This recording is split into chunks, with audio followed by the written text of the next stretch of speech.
Salut, chers camarades, chers combattants, chers résistants. Bienvenue à ce direct de ce matin. C'est un direct qui va s'articuler sur deux points. Un, c'est la débandade sur STV Télévision hier, lors de l'émission de M. Dipita Pongo. Et également le service d'accueil ou l'accueil que nous réservons au chef des Sardinards, c'est-à-dire Sardinard en chef, M. Hitler Biya Bivondor, le roi fainéant. Alors, je vais commencer par M. Cercueil Lobet, c'est comme ça que je l'appelle, rebelle. M. Cercueil Rebelle Lobet. Cet homme a, n'est-ce pas, démontré sa haine pour un homme qui est une haine qui ne s'explique pas. Comment est-ce que Kamto est devenu l'ennemi juré de M. Cercueil Lobet? Comment? Qui peut nous expliquer un peu ça?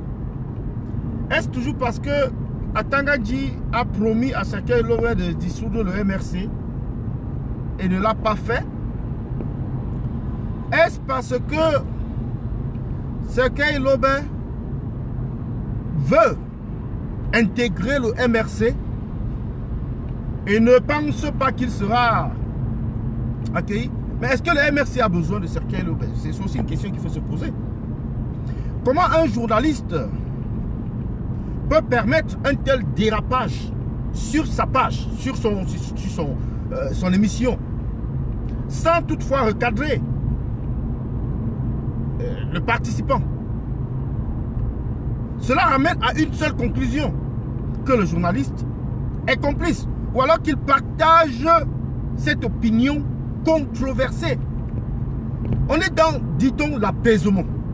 Et c'est alors là que l'homme qui prétend faire le rassemblement, qui prétend, n'est-ce pas, se battre pour un Cameroun meilleur, Cameroun apaisé, Cameroun où il fait beau vivre, profère des menaces ou alors de la haine gratuite vis-à-vis d'un parti politique, vis-à-vis d'une communauté, vis-à-vis d'un homme, et que cela ne soit pas recadré dans une émission de télévision, cela nous laisse tout simplement voir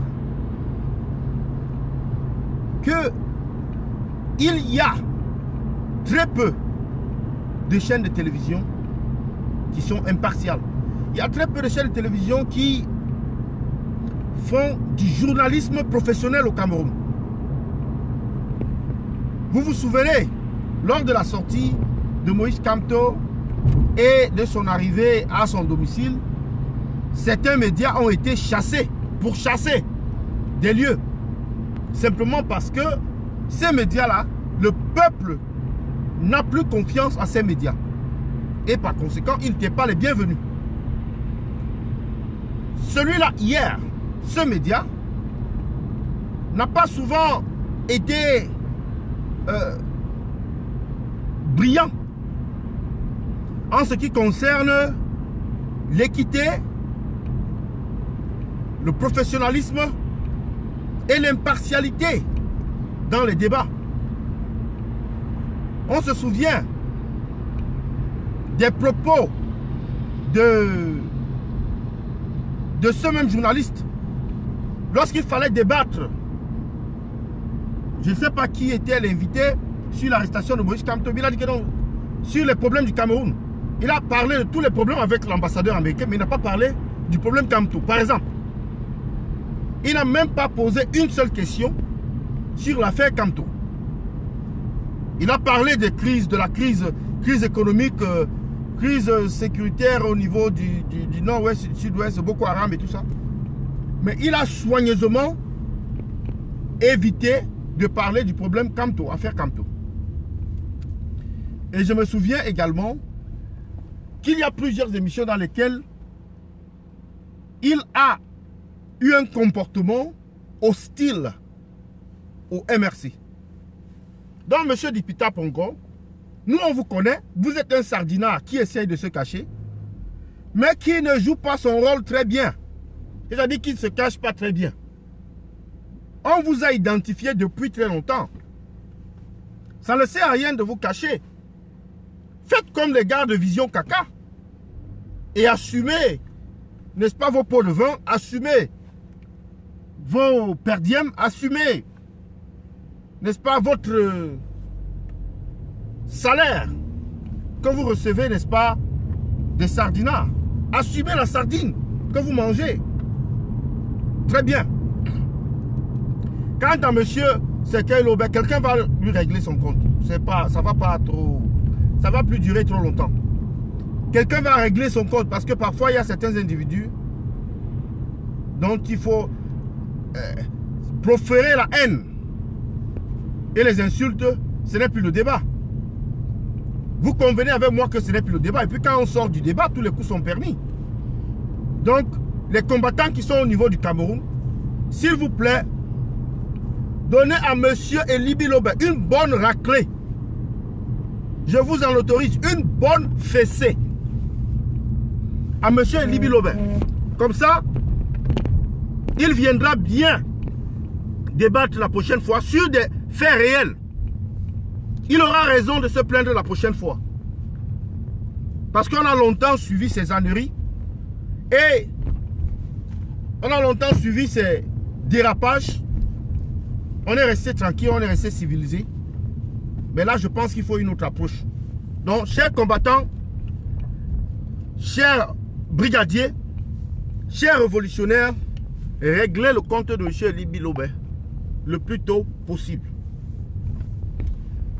On va donc, sans transition, parler du service d'accueil que la BAS réserve aux sardinards en chef. Genève était petit. Les gars, surtout nos compatriotes qui vivent en France, rendez-vous à Lyon, même par charter. Par charter. Par voiture, rendez-vous à Lyon. Nous ne pouvons pas laisser cet imposteur croire ou alors défier la diaspora. Nous ne pouvons pas. Genève, c'était petit. Il n'y avait que 200 personnes ou plus, entre 200 et 300 personnes à Genève. Peut-être même pas 200. Mais les gars, rassurons-nous que nous sommes des milliers à Lyon. Parce que il y aura en face des macro-sardinards qu'il va falloir neutraliser. Donc, ne vous découragez pas du fait que le premier service d'accueil qui a eu lieu hier était constitué principalement de macro-sardinards. Nous avons le vrai service d'accueil que nous allons réserver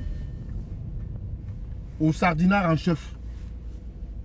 Le vrai service d'accueil, c'est celui de la BAS. Et nous allons rappeler à M. Macron que le peuple camerounais n'est pas bête. Le peuple camerounais n'est pas dupe. Le peuple camerounais a besoin d'une libération réelle. Le peuple camerounais a besoin d'être affranchi. Le peuple camerounais n'est pas d'accord avec l'emprise, la mainmise de la France sur les affaires du Cameroun. Le peuple camerounais n'est pas d'accord sur la complicité de M. Macron vis-à-vis du massacre, du génocide, des génocides d'ailleurs, qui se passent au Cameroun depuis des années. M. Macron, certes, est au pouvoir depuis quelques années seulement. Mais en montrant son support par le biais de cette invitation à un dictateur de 37 ans, c'est une insulte au peuple camerounais. C'est une insulte à la jeunesse camerounaise. C'est une insulte au peuple africain.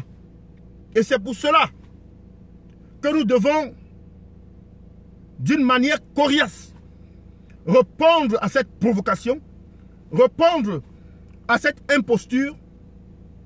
Vous voyez, le préfet, aucun, même pas un préfet français pour accueillir le sous-préfet de la France en Scandinavie.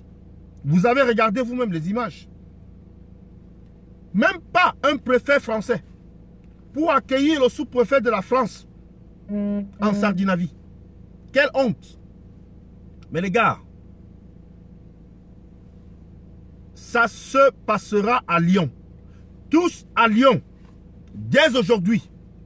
Il y a 2 jours de fête à Lyon. Et la plus grande journée, c'est aujourd'hui. Ce mercredi. Alors les gars, aucune réserve. Défoulons-nous sur le dictateur et sur ses sbires. Et ceux-là des sardinards ou des cabros sardinards qui tenteront, et d'ailleurs, vous n'avez que essuyer échec sur échec. Oui, on dit qu'il y a une forte communauté boulou à Lyon.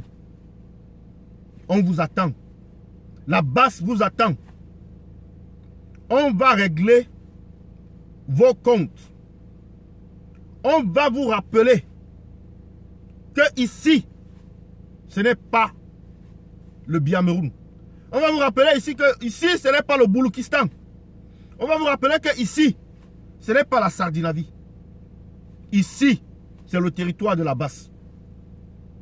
Donc les gars, rendez-vous tout à l'heure à Lyon. C'était le Baleine de Ingui. Bonne journée à vous. À bientôt. Bye bye.